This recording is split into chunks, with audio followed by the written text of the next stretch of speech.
Welcome back. Governor Mike Pence, Senator Tim Kaine faced off last night at their only vice presidential debate, but their body language might have revealed even more than their talking points. Joining me right now, by popular review, body language analyst Tonya Reiman. Good to see you, Tonya. Good to see you. Good to see you. Thank you very much. So the candidate's handshake, always an anticipated moment. Yeah. Let's watch. I want to get your reaction.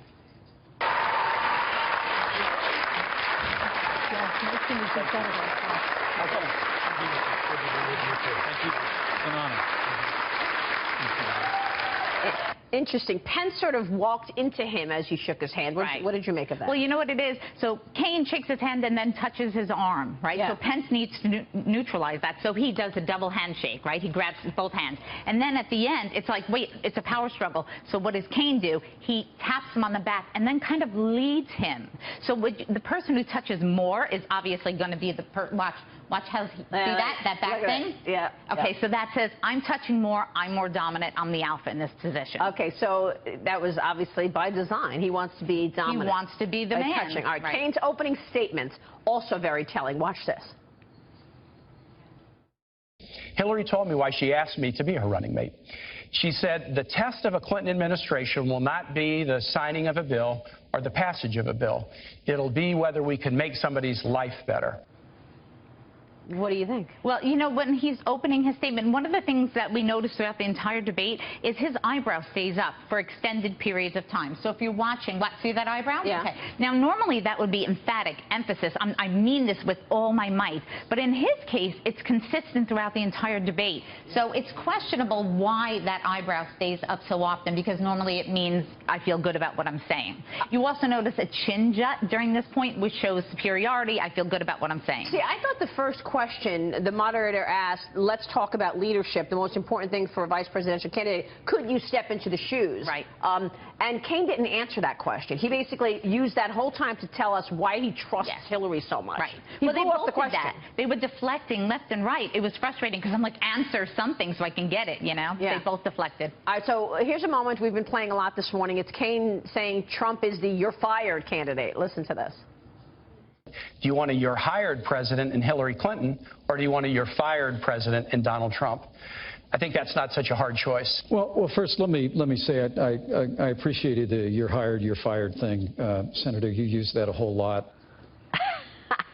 Pence trying to play cool there. What did the body language say? Actually, Pence did very well there. Yeah. He looked formidable. He looked very VP presidential. And then Kaine looked like he was losing it a little bit. See, that was the whole thing.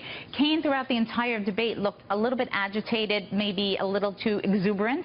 And Pence had that very professional, polished look. Even though he claims he's not that polished, nor is Trump, he did come across as very polished. But you knew, the you're hired candidate versus a you're fired candidate. That's that's a scripted line, and people hate scripted lines. Yeah. At one point, Pence brought up like the Reagan line, like there you go again. And I'm thinking to myself, well, we're really going back? Yeah. Yeah. All right, so you also have ways to make anyone more successful in business. We want to talk about your tips in terms of body language.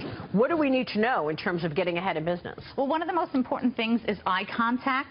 So when you're talking to somebody in the professional world, and this is culturally based, because different cultures feel strongly about eye contact one way or the other. But the best thing to do is hold eye contact on your point. So you want to look at an eye-nose triangle, and then occasionally break to the left or break to the right. Don't break down, because if I'm looking at you and then I look down, I look submissive and I look like I don't believe my own statement. I know that one. Nobody trusts anybody who doesn't look in your eyes. Oh, but that's not, see, that's a myth. Oh, because when people don't look in my eyes, I'm like, what's going on here? The problem is, so you don't want to stalker stare them like, hey, Maria, how are you? What's going on? How's life? You want to make sure that you look and then you break away slightly in this eye-nose triangle so that you make the person feel comfortable. The other thing you want to do is pivot towards them, not away from them, because just the way you and I are good, see, look at how we're mirroring each other, right? This shows that we're in sync, we're in rapport. But when you're standing up talking to somebody, if my legs are going this way and my body and torso is going this way, there's a disconnect. That means I want to get going. Real quick, 10 seconds.